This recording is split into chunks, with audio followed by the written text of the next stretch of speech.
नमो वरहन्तारं नमो सिद्धारं नमो आयर्याणं नमो वज्रायाणं नमो लोये सवसागुणं शुद्धात्मानमनेकान्तं साधुमुत्तं मङ्गलम् वन्दे सन्दष्टसिद्ध्यर्थं सन्दष्ट्यर्थप्रकाशकम् मङ्गलं भगवान् वीरो मङ्गलं गौतम गणे मङ्गलं कुन्दकुन्दाद्यो जैनधर्मोऽस्तु मङ्गलम् नमः श्रीवर्धमानाय निर्धूतकलिलात्मने सालोकानां तलोकानां यद्विद्यादर्पणाय ते मंगलमय मंगलकरण वीतराग विज्ञान नमो ताहि आते भई अरहंतादि महान। तत्व ज्ञान का फल उदासीनता है। उदासीनता का अर्थ संसार देह भोगों से उदासीनता, विरक्तता। संसार देह भोगों से विरक्तता। विरक्तता का दूसरा शब्द बोलो, निरपेक्षता। तो तत्वज्ञान के अभ्यास से विरक्तता कैसे आ जाती है? पर से कि जीव सुख के लिए इनका आश्रय करता है, तो जब सुख अपना सुख अपने में मिल ही गया, अब कौन करे? इसलिए विरक्त आया। जो समर्थ होता है उसे किसी अन्य की अपेक्षा नहीं होती।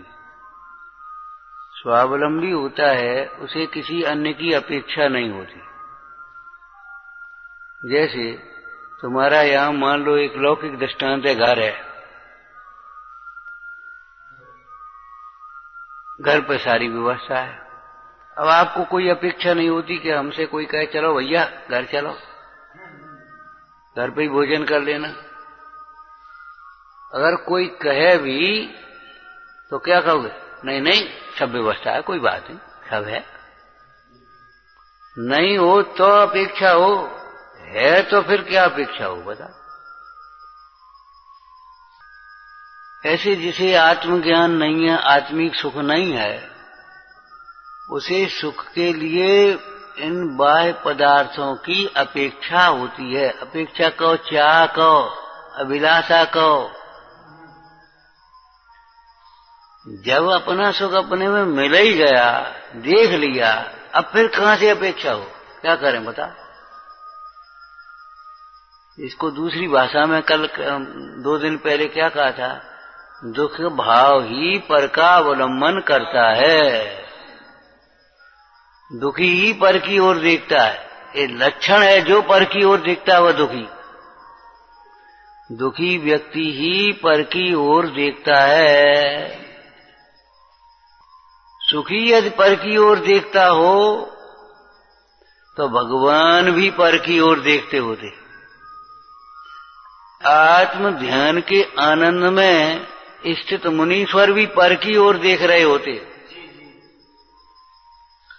लेकिन उनको दुख नहीं है तो पर की अभिलाषा भी नहीं।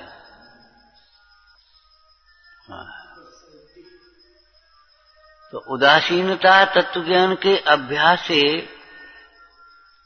सहज ही आती है।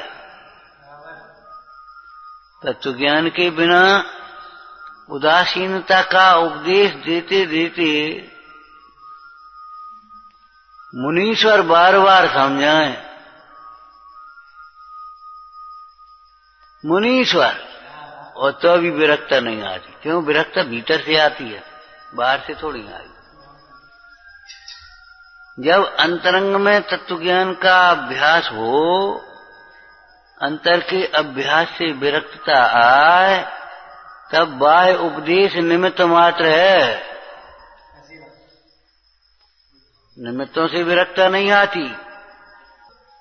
कैसी कैसी घटनाएं वैराग्य के प्रसंग में हैं, लेकिन भयभीत होता है रोता है, उनके लिए नाना प्रकार के बाह्य अवलंबन करता, उपाय विचारता है, लेकिन विरक्त नहीं होता। सम्यक्त कौमुदी में कुछ कथा याद है? सम्यक्त कौमुदी,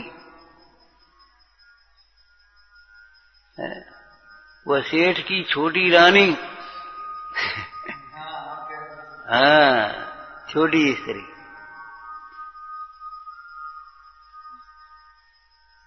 जब सारा नगर बाहर अपने बसंतोत्सव में राग रंग में मगन था, तब धर्मात्मा सेठ अष्टानिका में अपने घर में गृह चैत्यालय में तत्व की चर्चाएं करके अपना रात का समय व्यतीत कर रहे थे, तत्व की चर्चा कर रहे थे। तो पति पत्नियों में, पत्नियों मने 4 पत्नी, 4 लिखी था, ध्यान नहीं हमें, देख लेना। तो बैठ गई, उन्हें आज चर्चा करो, तुम्हें सम्यक्त कैसे हुआ, सम्यक्त का निमित्त बताओ, कौन सी ऐसी घटना जिसे देख करके तुम्हें सम्यक्त हुआ। तो उसने सुनाई अपनी घटना, सेठ ने पहले, और फिर सबने कहा कि आपकी बात का हम विश्वास करते हैं, भरोसा करते हैं, हुई होगी ऐसी घटना। और छोटी रानी बोली घर से, हमें नहीं भरोसा है तुम्हारा, सब झूठ बोलते हो। राजा भी चुपचाप आकर के सुन रहा था, बाद बाकी लंबी कथा पढ़ लेना, सुन रहा था। तो उसने कहा कि बताओ ये लड़की कैसी है, स्त्री कैसी है कि बताओ, प्रत्येक सब नगर ने ये घटना देखी और नहीं ये कहती है झूठ है, सवेरे आकर के इसको दंड दूंगा। तो सबरी कथाएं हो गई, रात व्यतीत हो गई, राजा भी चले गए, सवेरे आए राजा, आकर के बैठे तो सेठ ने स्वागत सत्कार किया। फिर बोला राजा कि तुम्हारी वो छोटी स्त्री कौन है, उसको बुलाया। क्यों बेटा तुम ये कह रही थी, जैसा झूठ कैसे कह रही थी?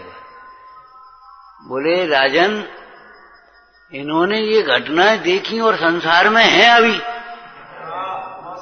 हम तो इस कुल में जन्मे नहीं हैं और दूसरे कुल की होगी, तो वहां से आए हैं और हमने तो सुनी है, सो आज हमको बैराग हो रहा, सो आज हम संयम ग्रहण करने जा रहे हैं। और ये इन्हें ऐसी घटना देखी और बस, तो अभी कछु नहीं देख ली ऊपर से।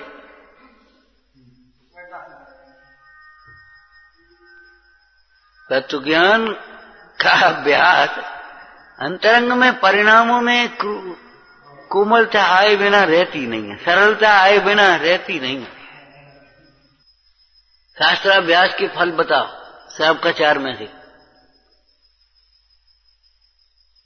चाहे सत्ता स्वरूप में से बता दो, चाहे श्राव का 4 में से किसी में से बता दो, कोई दिक्कत नहीं। कसाएं मंद होती हैं, क्रोधादि कसाएं मंद होती हैं। हाँ, विषयों की आसक्ति टूटती है, संसार से भोगों से विरक्तता आती है, अति चंचल मन भी स्थिर होता है। इसको दूसरी भाषा बोलो, अति मलिन मन भी निर्मल होता है। निर्मल पंख बिना जिम पानी, संत निरंतर चिंतत ऐसे आत्म रूप अबाधित ज्ञानी। शीतल होता है, निर्मल होता है, कोमल चित्त में कोमलता आ जाती है, सरलता आ जाती है। सच्चा तत्व ज्ञान होता है तो उदासीन परिणाम होते हैं। आगे क्या कहा था इसी में कि जब तत्व ज्ञान का अभ्यास बढ़ता है तो उदासीनता बढ़ती जाती है। दास भगवंत के उदास रहे जगत सो, सुखिया सदीव ऐसे जीव समकिति है। समकिति का अर्थ जिन्हें भगवान पर, भगवान के वचनों पर भगवान द्वारा बताए गए स्वभाव पर, भगवान द्वारा बताए गए धर्म पर श्रद्धा है। उस मार्ग पर चलने वाले गुरुओं पर जिन्हें श्रद्धा है। सम्यक्ति का अर्थ चरणान युग में ये लेना चाहिए, समझ में आया ना। भगवान पर, भगवान के वचनों पर, भगवान के वचनों में कहे हुए अहिंसा रूप धर्म पर क्षमादिक में भरोसा है। लोगों को झूठ पर बहुत भरोसा है, अपनी चालाकी चतुराई पर बहुत भरोसा है, अराजकता पर जाने कितना भरोसा है। हम चाहे कुछ कर देंगे, चाहे कुछ कर देंगे, चाहे कहीं कुछ कर देंगे।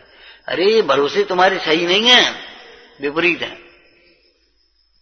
भगवंतों के प्रति जिसकी श्रद्धा है उसे अपने धर्म पर भरोसा है, शील पर भरोसा है, संयम पर भरोसा है, उस मार्ग पर चलने वाले गुरुओं पर भरोसा है। कैसी सुंदर टोटोमल जी ने एक लाइन लिखी है, जो प्रयोजन भूत में ही झूठ न बोले, वे अप्रयोजन भूत में झूठ क्यों बोलेंगे। प्रयोजनभूत तत्वों का निर्णय किया और शेष कथनों को, आगम के कथनों को स्वीकार कर लिया, क्यों उनकी परीक्षा नहीं हो सकती। अनुमान से उनको बता सकते, बाद बाकी हम ऐसे कैसे दिखाएं। कोई कह नरक कहां दिखाओ, क्या मर के देखो, देखिए। हाँ, पुण्य भी है, पाप भी है, नहीं माने तो करके देखो, पाप करके देखो, तुम्हारा चित्त कितना दुखी होता है, भयभीत होता है, दुख बढ़ता है कि नहीं बढ़ता। और पुण्य करके कोई अच्छा काम, पुण्य का काम करके देखो, आपके चित्त को संतोष मिलता है कि नहीं मिलता।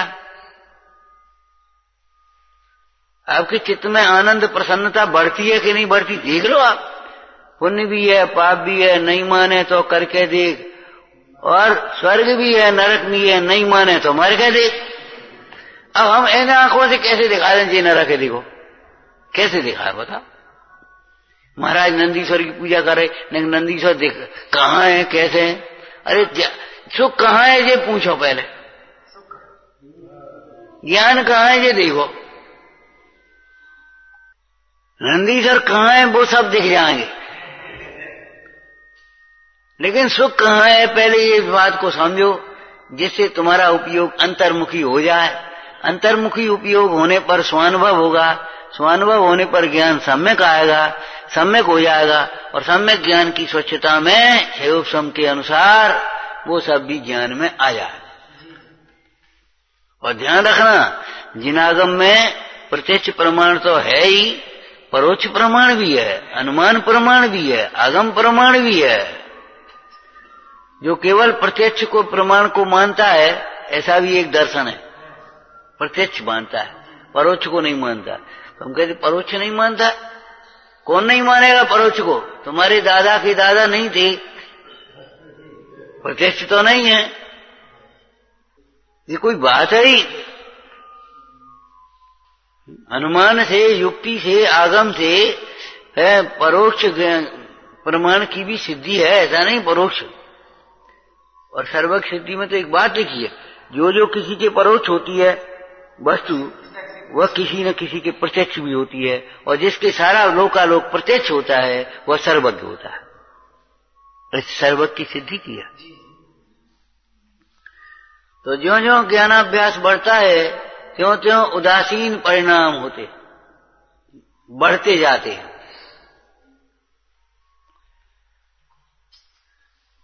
समाचार कलश में एक बहुत सुंदर पंक्ति लिखी है, कलश में एक गया एक भाव निर्भर महारस आया न? जिसने अपने चैतन्य का रस का स्वाद आया, वह बाहरी रस में लेने में असमर्थ हो गया। कोई दृष्टांत दिया था ना, जैसे कोई बढ़िया घी की चिपड़ी रोटी खाता हो, उसको रूखी रोटी रख दे, ठंडी रूखी, जैसे कभी अपनी नासमझी से, अपने अहंकार से, अपने मद से कई घरों में बहुएं बूढ़ों के लिए रख देती, ले खा ले, हम पे नहीं खा और बहुत पाप बांधी, सारी पूजा पाठ तुम्हारी व्यर्थ है, ये समझ लेना। अगर गुरुजनों के चित्त को संताप देते हैं आप, गुरुजनों के चित्त को यह संताप पहुंचाते हैं, तो हमारी सारी पूजा पाठ, तुम्हारा स्वाध्याय, सामायिक सब तुम्हारा व्यर्थ चला गया, कोई मतलब नहीं। हम तो यहाँ दृष्टांत दे रहे थे, जो बढ़िया है गरम नरम ताजी बढ़िया भोजन करता हो, उसको वैसे रूखी ठंडी वैसी बासी रोटी रख दे, अब कहते हम पे नहीं खवाते। ऐसे अतीन्द्रिय आनंद का जो स्वाद लेते हो, उनके इंद्रिय समझ हाय हमसे बात मत करो, और जी फालतू बात हमसे मत करो, हमसे नहीं होती। सुकुमार कमल बीन बीन का चावल खाने लगे, हम पे नहीं खबरे ये। और आखिर राजा के लिए चावल बने थे, नगर सेठ के घर में बने थे, तो कोई साधारण वैसे तो होंगे नहीं, चाहे कैसे हैं, क्वालिटी होगी उनकी भी, लेकिन वेदों को तो वो कमल के बसे खाने की आदत पड़ी, तो ऐसे बीन बीन खा रहे जी, हम पे नहीं खा रहे। अंश मोतियों को मोतियों को चूमता है, दूध और पानी मिला हो दूध पीता है। ऐसे ही अनेक मिले हुए पदार्थों में से ज्ञानी जीव अपने चैतन्य को ही अनुभवते हैं, बात बाकी रह गया वही रह गया, पानी रह गया, दूध पी गया। वह खाने में दूध के साथ पानी भी पी ले, पानी नहीं, वो दूध पिएगा। ऐसे ज्ञानी कि भाई शरीर को भी देखो, शरीर नहीं अकेला वो आत्मा देख रहा है।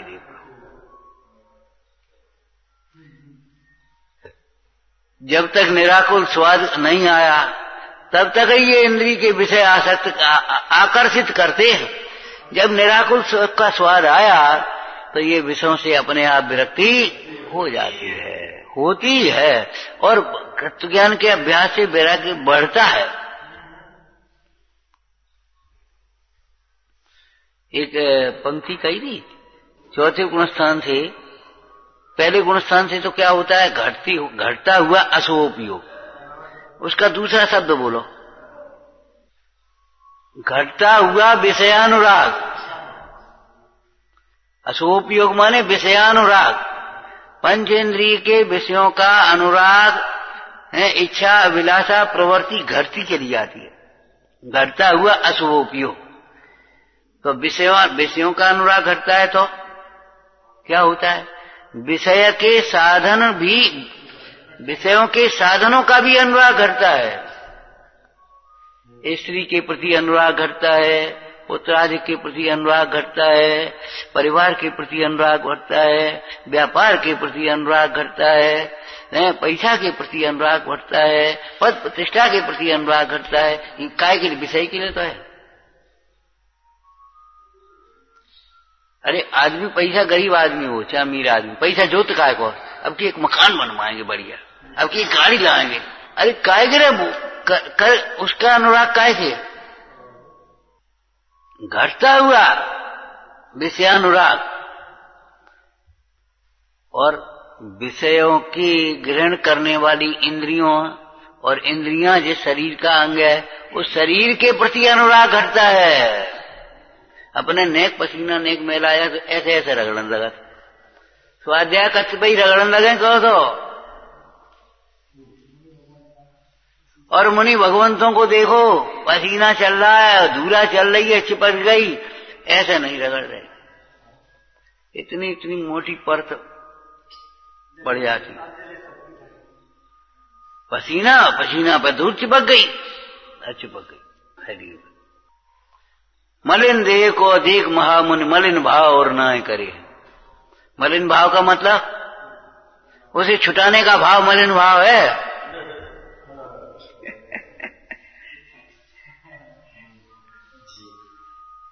मतलब गुस्सा आ जाना परिणाम खराब होना है, अरे राग आ जाना परिणाम खराब है होना है। राग आ जाता ना देख करके, वो परिणाम खराब हो गए, राग आ गया। और मुख्य रूप से कामादिक में तो राग ही उत्पन्न होता है, गुस्सा का। गुस्सा तो जब उसकी पूर्ति नहीं होती तब होती,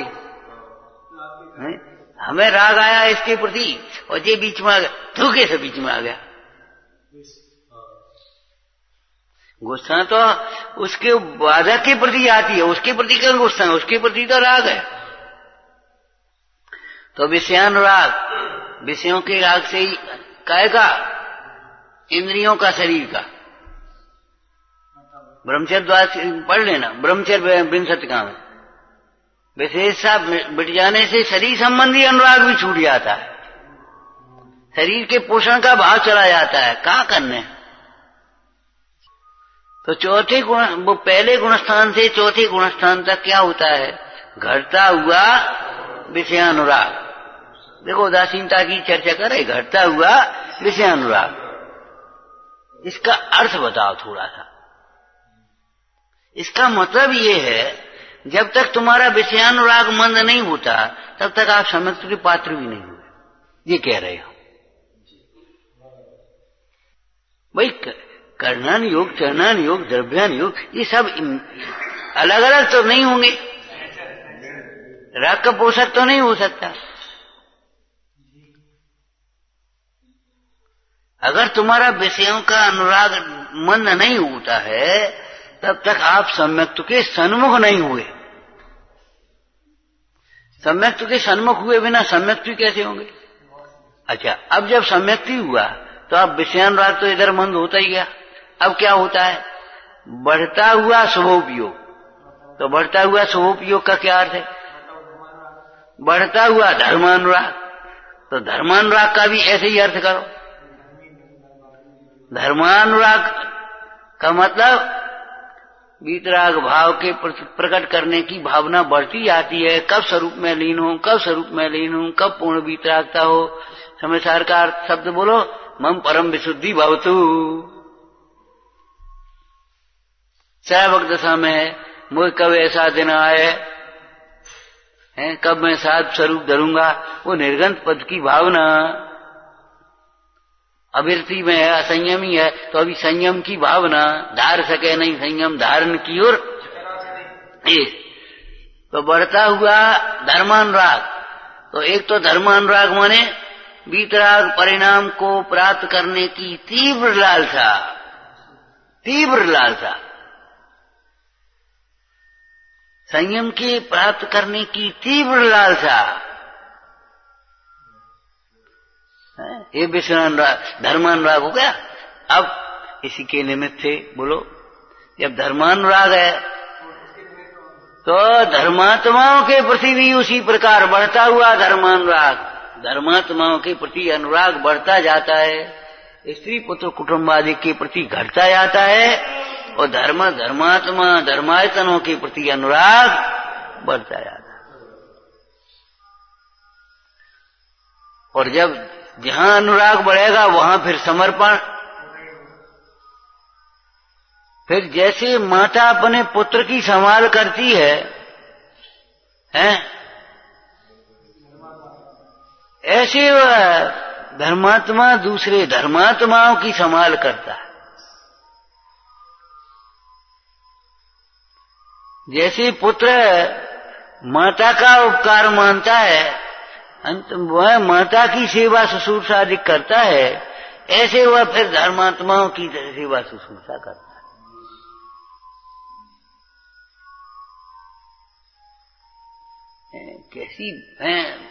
कैसे इंद्र ने कहा होगा, माता पुत्र तुम्हारो नाथ हमारो, यतन से रखना। अब ये तो शास्त्र की बातें हैं, हमने तो अपने कानों से सुनी है, पढ़ी है, देखी है। कोई आया है, कहते आए रिवाज भी आए पंडित जी को, अच्छा लिबास जा रहे, तबीयत खराब हो जाते, हाल ने ढंग से राखियो, ने ऐसे करियो। हमने तो सुना है, यतन सो रहा। यत्न में विवेक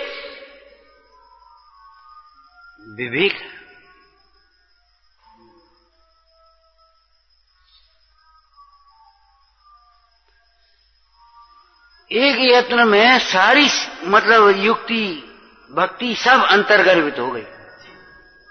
तो बढ़ता हुआ धर्मानुराग,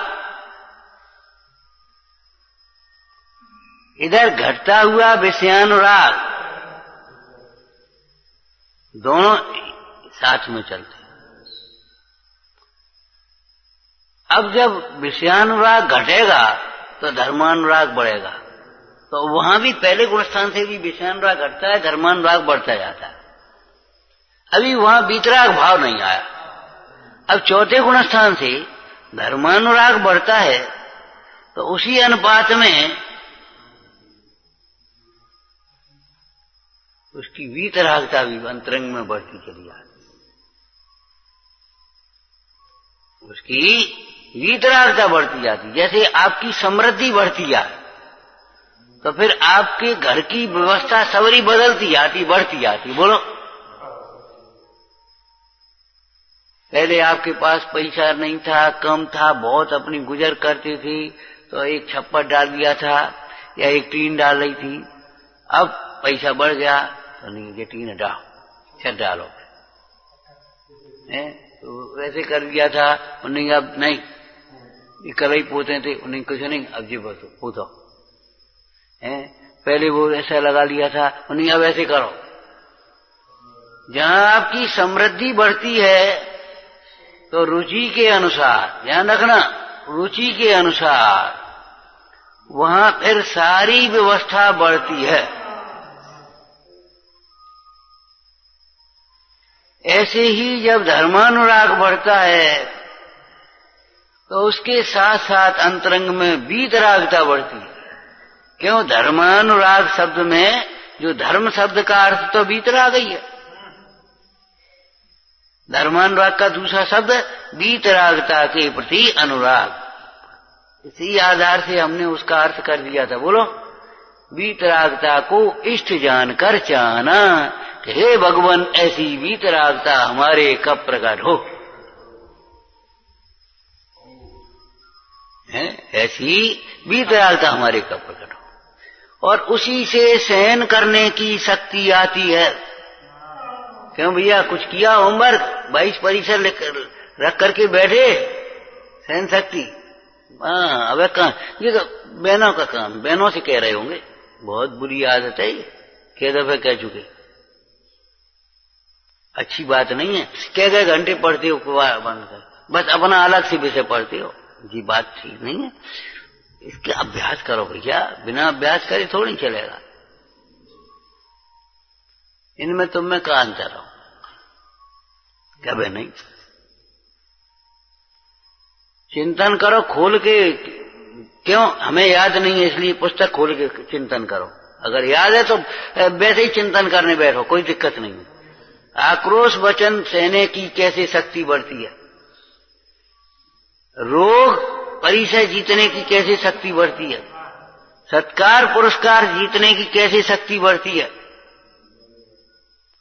याचना परिचय जीतने की कैसे शक्ति बढ़ती है, स्त्री परिचय देखने की कैसे शक्ति बढ़ती है। कैसे? तत्व भावना से, थोड़ी सी भाव और फिर देखो कैसे शक्ति बढ़ती है। पहले जरा सी सहन नहीं होती थी, अब खूब सहन होती है, चाहे कच कह जाओ। जरा सी प्रतिकूलता सहन नहीं होती, अब ढेर सारी प्रतिकूलता सहन हो रही है, तत्व भावना की वजह से। आपको एक परिचय, क्षुधा परिचय में कर्णान योग, चरणान योग, द्रव्यान योग, प्रथमान योग घटाया था ना, ऐसे कम से सारे परिचयों में अलाप परिचय कैसे, अदर्शन परिचय कैसे, प्रज्ञा परिचय कैसे, अज्ञान परिचय कैसे, परिचय सहन करने की कैसे शक्ति होती बढ़ती है। भाई देखो, आप मेहनत नहीं करोगे तो आपके भीतर थोड़ी घुसेगा। एक बहुत सुंदर प्रश्न उत्तर आया, बस अंतिम बात कह रहे। भगवान ने जो कहा है या गुरु महाराज ने जो लिखा है, जिनवाणी में जो लिखा हुआ है वो सही है, हमें तो भरोसा है, आप कह रहे तो सही है। उसकी परीक्षा निर्णय क्यों करें? वैसे ही सही मान लें तो क्या? सुनो, उन्होंने लिखा है सो तो सही ही है, तुम नहीं मानो तो सही है। लेकिन तुम्हारे निर्णय किए बिना, तुम्हारे चिंतन किए बिना तुम्हें प्रतीति नहीं आई, तुम्हें उसका भाव भाषण नहीं होगा। अरे दूध जैसी चीज भी चबा करके पीने लायक है आयुर्वेद के हिसाब से।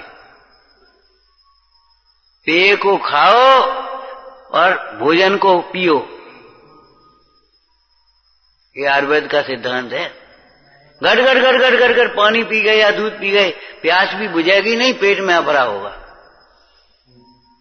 2 लोटा पानी पी गए और फिर वो उल्टा परेशान करेगा वो पानी तुम्हें। घूंट घूंट पानी पिएगा, थोड़ा थोड़ा पानी पिएगा, प्यास बुझेगी कम पानी में, वजन नहीं पड़ेगा। बिना मेहनत के रोटी नहीं बचती ये तो तत्व है। आपकी मेहनत के बिना आपको इस तत्व का पाचन अथवा भाव वासन नहीं हो सकता। ठीक है, कह नहीं सोती। इसलिए छोटे छोटे गड्ढे 10 मत खोदो, एक ही जगह गड्ढा खोदते जाओ तब तुम्हारा पानी निकले। एक ही विषय को दिन भर घोंटो, एक ही विषय को दिन भर घोंटो। जैसे कैसी सुंदर दृष्टांत दिया, पशु भी खाने के बाद जुगाली करता है, जो पढ़ने सुनने के बाद उसका अंतरंग में बारंबार खूब विचार नहीं करता तो पशु से भी गया बीता हो। आज दोपहर में एक चर्चा आ रही थी, सम्यक दृष्टि जीव मनुष्य नहीं वो नारकी नहीं होता, तिर्यन से नहीं होता। सम्यक दृष्टि जीव नारकी और तिर्यन से नहीं होता, मनुष्य और देव ही होता है। क्यों? कि उसको नरक जाने योग्य भाव नहीं होते, क्रूर भाव नहीं होते, उसके कठोर भाव नहीं होते, कुटिल भाव नहीं होते, इसलिए नारकी और तिर्यन से नहीं होता। नारकी जैसे भाव नहीं होते। सम्यक दृष्टि मनुष्य होता है। क्यों? कि उसको मानवता, मानवीय गुण होते हैं,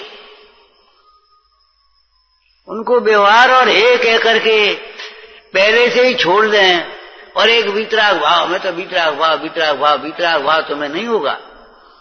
मनुष्य होता है क्योंकि मानवीय गुण होते हैं और दैवीय गुण होते हैं उनको। क्या मतलब? उसको क्रूरता नहीं होती, दया और क्षमा होती है, उसको कठोरता नहीं होती, विनय होती है, कुटिलता नहीं होती, सरलता होती है, तृष्णा नहीं होती, संतोष होता है, विषयों की आसक्ति नहीं होती, संयम होता है। ऐसे घटा उसको। सम्यक दृष्टि मनुष्य होता है वास्तव में, जब तक मनुष्य है। एक बात हम तुमसे कही थी, तत्व ज्ञान के अभ्यास से वैराग्य बढ़ता है, व्यवहार छूटता है, लेकिन व्यवहार बिगड़ता कभी नहीं। कभी निंदनीय व्यवहार, अशोभनीय व्यवहार नहीं हो सकता उसका, सम्यक दृष्टि जीव का।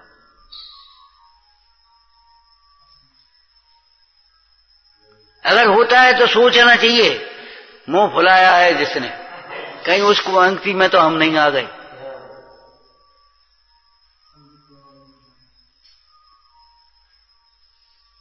विचारना, उदासीन परिणाम से सहन शक्ति आती है, विषयों की आसक्ति से शक्ति का घात होता है, नाश होता है। इसलिए सारे गुणों के विकास का एक ही उपाय है, तत्व ज्ञान का गहरा अभ्यास, अंतरंग अभ्यास। ओम नमः।